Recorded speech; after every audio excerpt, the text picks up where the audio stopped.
YouTube, what's going on with y'all? If you are new here, welcome to the reaction channel. I go by It's Your Boy. For all my return people, thank you for coming back.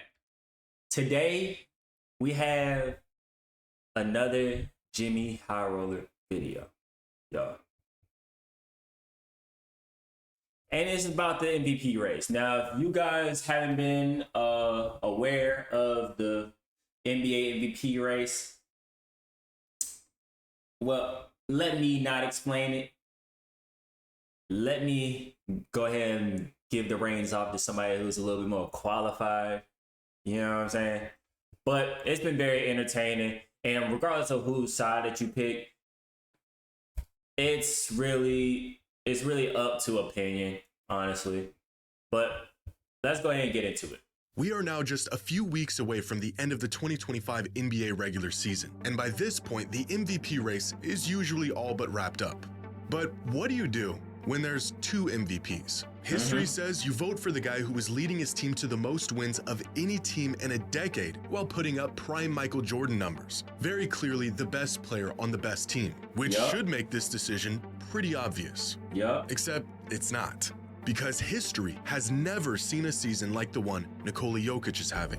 It's better than this one, and this one, and this one. In fact, it is possibly the most impactful season anyone has ever had. 2 all-time great campaigns, and only 1 trophy. It is the greatest MVP race in recent history, and it has left voters completely torn, questioning what it even means to be the NBA's most valuable player.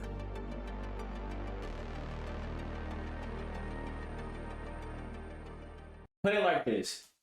In my opinion, based on that criteria that they just gave him, that they just gave each of the cases, like he said, history goes off of the amount of wins you have and whether or not you're the best person on that team. That is the most valuable part of that MVP race. Now, if you're talking about people that are playing completely out of their minds and how valuable they are to that specific team, regardless of the end result, you know what I'm saying? They could be the difference between them losing by 1 and them losing by 70. You know what I'm saying? That brings another set of criteria. Now, with that being said, if they use that example I just gave for all the MVP races, LeBron would have so many more MVPs. I'll say it. Today's video is sponsored by Playoff Spot. Excited, just select the and crazy thing is, I'm not sponsored by these folks.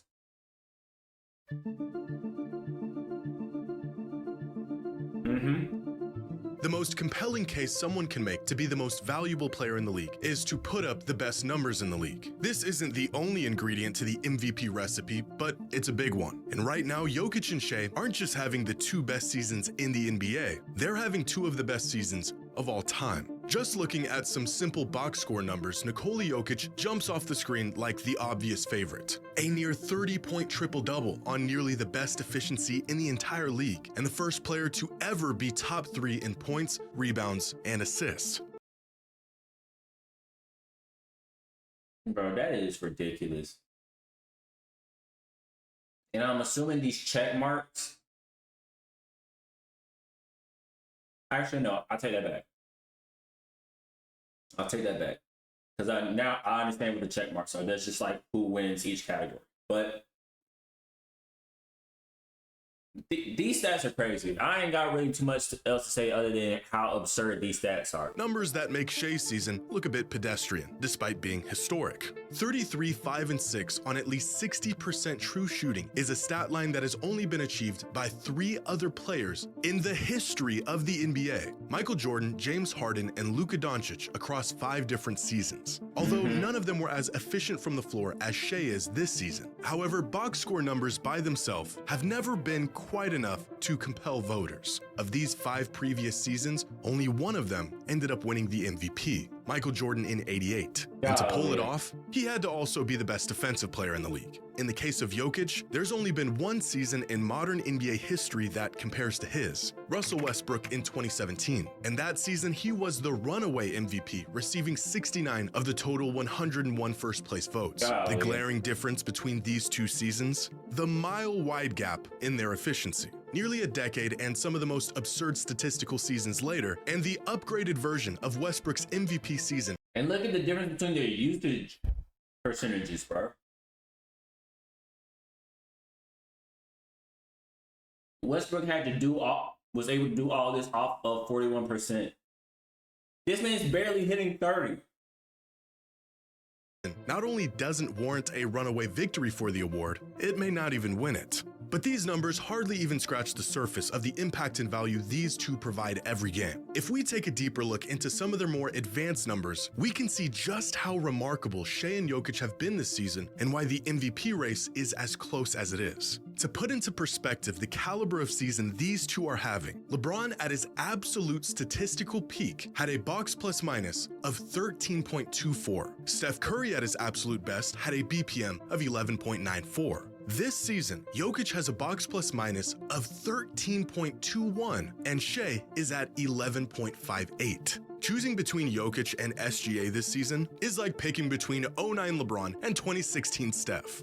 Good luck. For the last half-decade, Jokic has led the league in just about every advanced metric by about a mile. But this season, Shea has threatened Jokic's spot and even dethroned him at times as the best player in the league. A feat that, in and of itself, is probably the most impressive thing he's done all season. On any given night, either one of them can look like the most impactful player on the planet. And even looking at advanced numbers, the edge is only slightly in Jokic's favor. Crafted NBA has Jokic as the best player in the NBA this season, with Shea right behind him, and then a really big gap, and then everyone else. Estimated plus minus, on the other hand, has Shea as the best player in the league this season, with Jokic right behind him, and then everyone else. A quick glance at any of these catch-all statistics will tell you that Jokic and SGA are both historically and almost equally as dominant this season. Fortunately for those who are put to the difficult task of choosing between Jokic and SGA for MVP, these numbers have never been a direct indication of who will or who should win the award. Over the last 2 decades, the best or most impactful player in the NBA in any given season, according to some of the best advanced metrics, ended up winning the MVP award only about half of the time.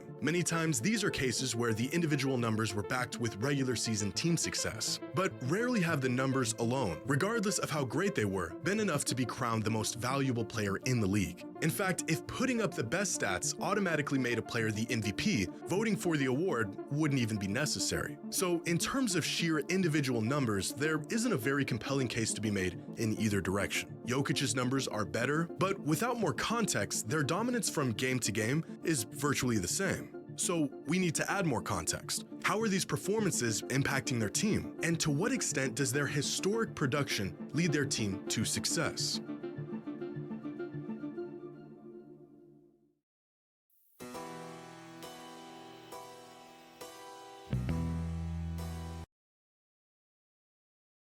I want to address something as well.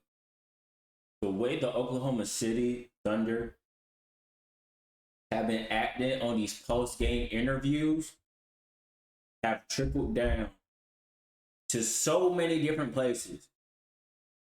You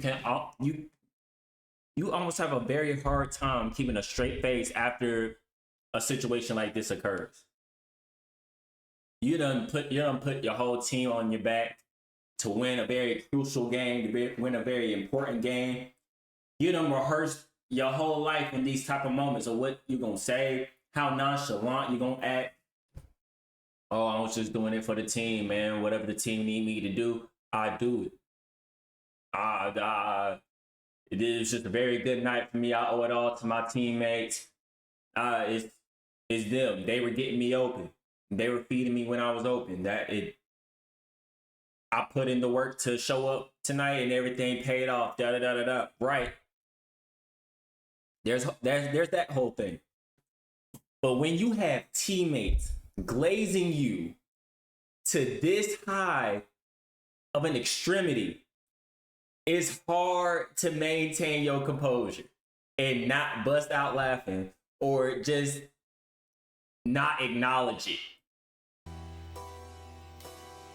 In most cases, when two players are having incredible seasons, the tiebreaker in the eyes of fans and voters comes down to how well their team is playing. The second ingredient to the MVP recipe: win and win often. 25 of the last 30 MVPs went to players who clinched either the first or second seed in their conference. And right now, the Thunder aren't just winning more games than the Nuggets. They are the fourth highest winning team in modern NBA history. But recently, team success has held less weight in the MVP discussion than it has in the past. 3 of the last 4 MVPs going to players outside of the top 2 seeds. Nikola Jokic being just the second player in over 40 years to win the MVP, despite his team not even cracking 50 wins in a full season back in 2021. As if the voters have made the decision that the MVP isn't limited to simply the best player on the best team, but rather the player who has the largest impact on a winning team. And right now, there is one player in basketball who is impacting the game far more than anyone else.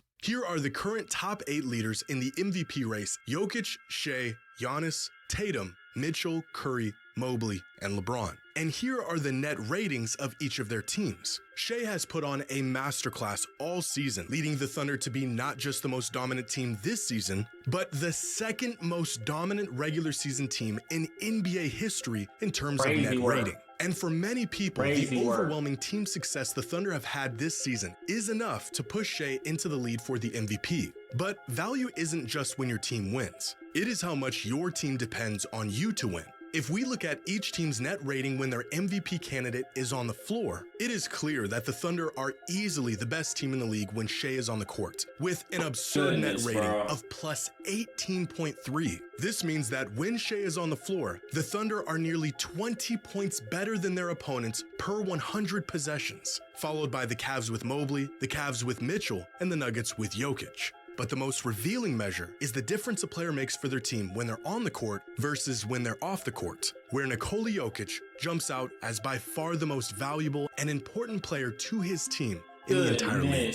His presence on the floor is the difference between the Nuggets being a net negative 8.2 points, bordering the worst team in the NBA, and a plus 10.6, one of the best teams in the NBA. For many of these MVP off of this, you would give everything to Jokic.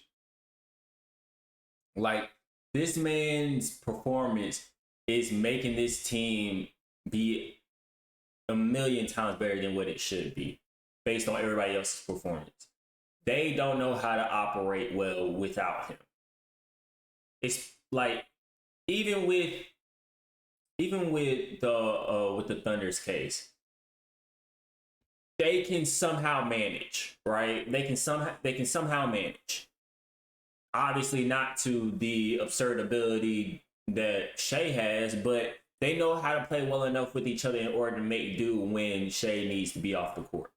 Candidates, their team can still compete at a high level even when they're off the court, like the Celtics without Tatum, the Cavs without Mitchell or without Mobley, the Lakers without LeBron, and the Thunder without Shea. Steph and Giannis are the only other MVP candidates who elevate their teams from below average to title contenders. But without Jokic on the floor this season, the Nuggets are nearly the worst team in the league. Now, it's worth considering who these players play around when they're on the floor. A rotation that tends to keep starters together is bound to favor those in that starting lineup compared to a rotation that pulls and plugs periodically. For example, if Jokic tends to play with starters more often than not, but SGA is constantly playing with rotational players, Jokic's numbers are going to appear better on paper because he's playing alongside a better group. And so I looked into this. How many possessions these MVP candidates have played this season, and how many of those possessions were exclusively with the starting lineup.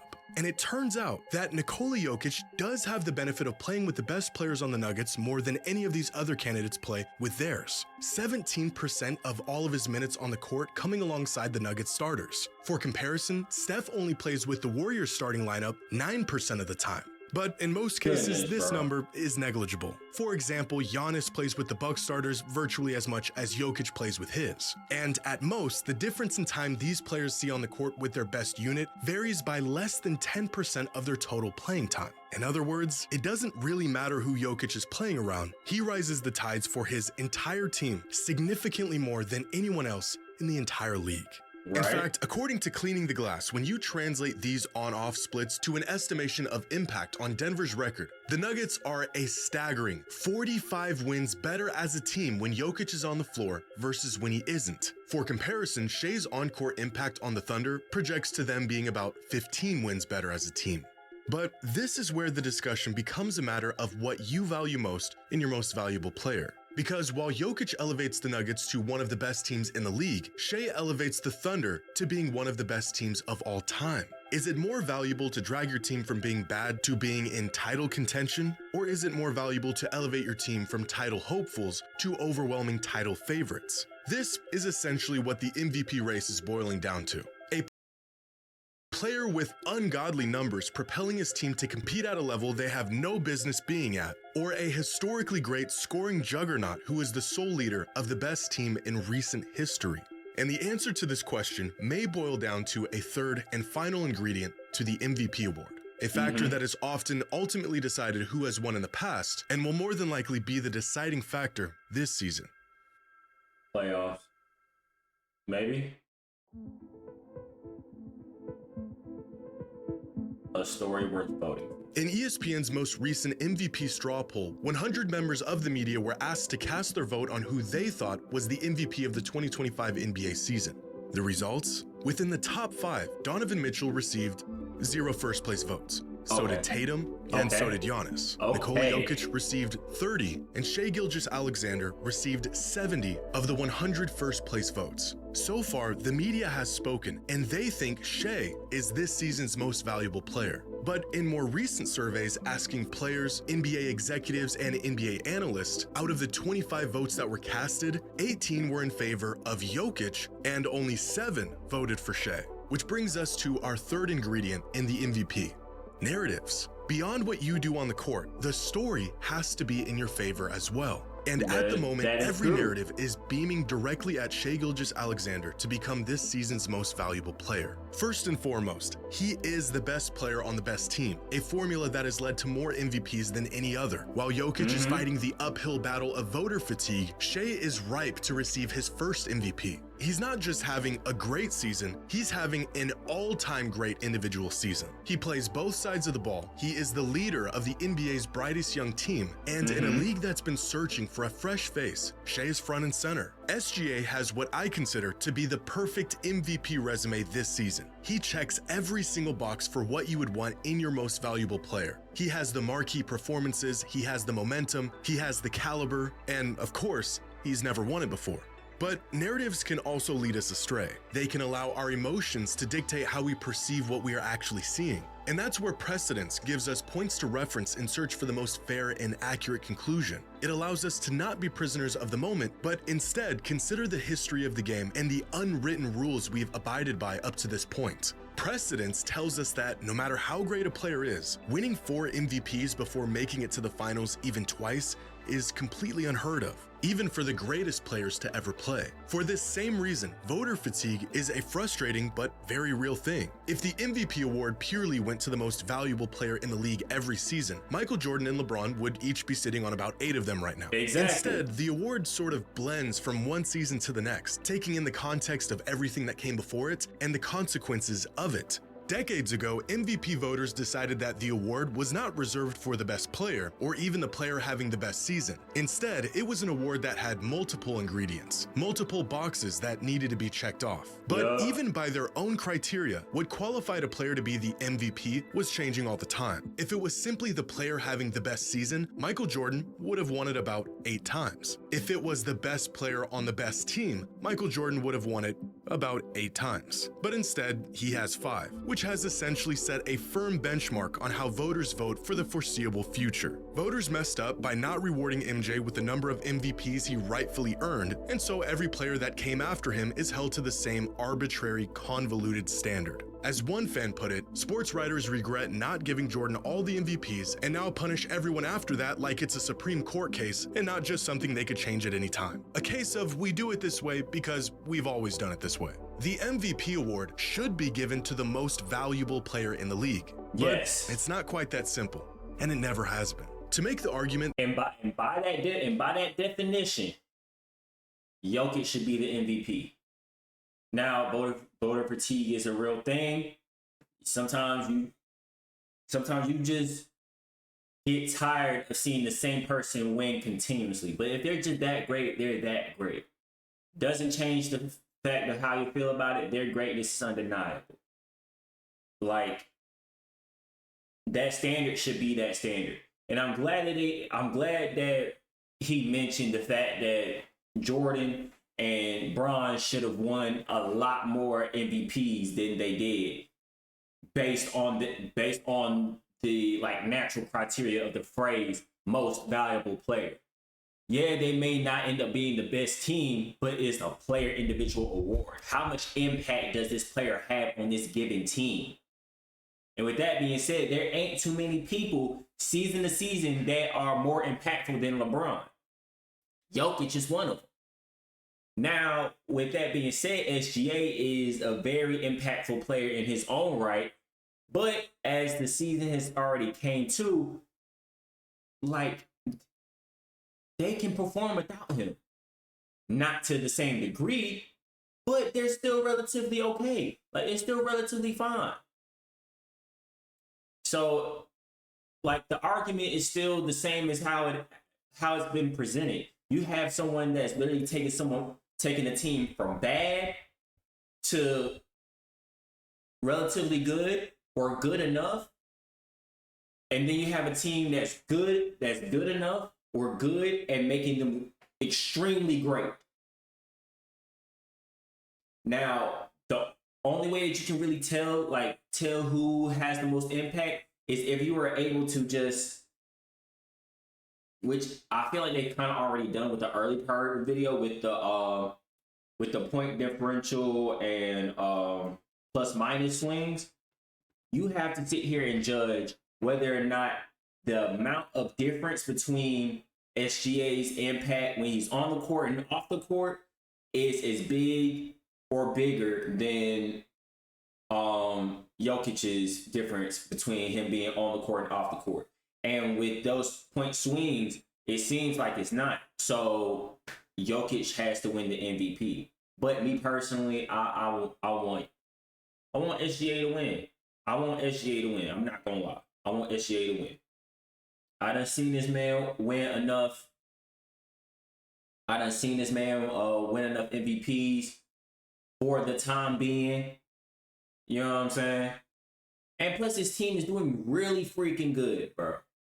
I feel like they deserve it. Not even just SGA. They deserve that. That Jokic deserves the MVP because he is objectively having the best season in basketball right now would be the most logical conclusion. But it would also be ignoring the 78 years of history, tradition, and expectations that we have come to follow. Based on the responses to this discussion so far, it appears that now more than ever, the players and the people involved in the NBA from game to game view the award as a reflection of simply who is the best, most impactful player. And the media looks at it through the lens more of story and narrative. And in the end, it is the media who gets to vote. With less than a month left in the regular season, the race for the MVP only seems to be getting tighter with each game. And in what is shaping up to be the greatest MVP battle we have ever seen, voters will have to either stay the course and vote for a player that has built a near perfect MVP case, or make a rare exception to a player that is quite possibly having the most impactful individual season in modern NBA history.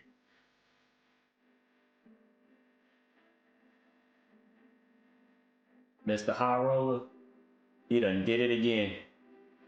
You done did it again, man. A banger of a vid. Y'all, if you done made it this far into this video and this reaction, go ahead and leave a like. Go ahead and leave a like. If you've been here before, go ahead and subscribe to the channel if you haven't done it already. I shouldn't even be having to tell you this, but like, hey, go ahead and subscribe. If you've already been here, go ahead and do that. Like the video, subscribe. Also, check out the description below to get access to all my socials and other platforms that I make content on. I'm pretty sure you're going to enjoy those well. Go ahead and go over to the main channel. Catch us live on Twitch. You know what I'm saying? Like, just vibe out. Just vibe out with us. You know what I'm saying? But with all that being said, I love y'all. I'm going to catch y'all in the next vid. Y'all be safe, man.